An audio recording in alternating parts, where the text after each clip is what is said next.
Hi everybody, welcome to Reading with Mrs. DeGagne. Today I'm going to tell you a story about a really cool lady named Elizabeth Cady Stanton. She lived a long time ago and her world was a little different than how we are today. But she made a huge difference. She planted the seed of change. This is Elizabeth Leads the Way, Elizabeth Cady Stanton and the Right to Vote, by Tanya Lee Stone and illustrated by Rebecca Gibbon.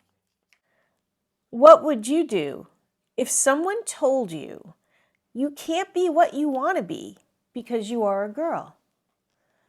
What would you do if someone told you your vote doesn't count, your voice doesn't matter because you are a girl?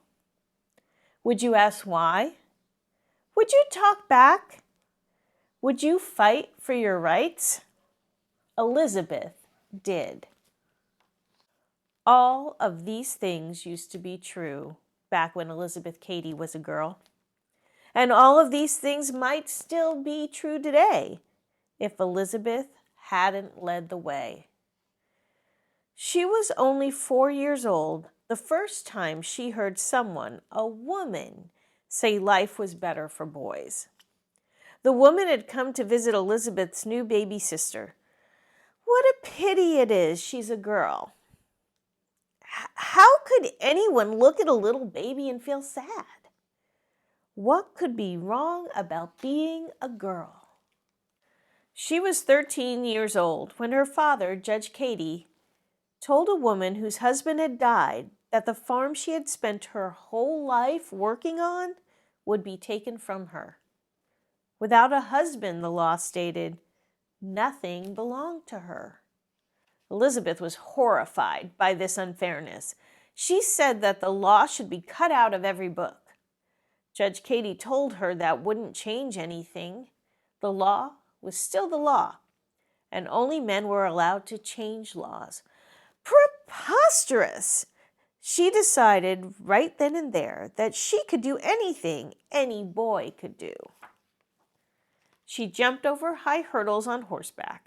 She rafted across a raging river. She won a prize for being the best in Greek studies. Her father was proud, but he worried about his strong-spirited, rule-breaking daughter. You should have been a boy. He knew how much easier her life would be. But Elizabeth wasn't interested in easy. At 16, since colleges would not let girls in, Elizabeth begged her father to send her to a girls' school to continue her learning. So while most young ladies were getting married, washing dishes, doing laundry, and having babies, Elizabeth was studying religion, math, science, French, and writing. Several years later, Elizabeth met Henry Stanton. He was an abolitionist, speaking out against slavery. He understood how unfair it was for people not to have rights or power. He did not laugh when Elizabeth talked about freedom. He did not laugh when Elizabeth said all people should be able to live life the way they chose. And he did not laugh when she told him she would add his name to her own, but would not give up hers just to marry him. So Elizabeth Cady became Elizabeth Cady Stanton and had babies, cooked meals, washed dishes, mended clothes, and did laundry. She loved her babies, but she did not love cooking and dishes and mending and laundry. One day, her friend Lucretia Mott invited her to a lunch. Lucretia had always shared Elizabeth's ideas about all the things women could do and would do, if only they had the right. The other women at lunch shared them too. Elizabeth got fired up. She proposed they hold a meeting. A meeting that would gather together lots and lots of women from all around to talk. But what would they talk about? There were so many things that needed to be set straight. Married women couldn't own property or even the money they worked to earn. Elizabeth had learned long ago that only men could change the laws because only men could vote. That was it.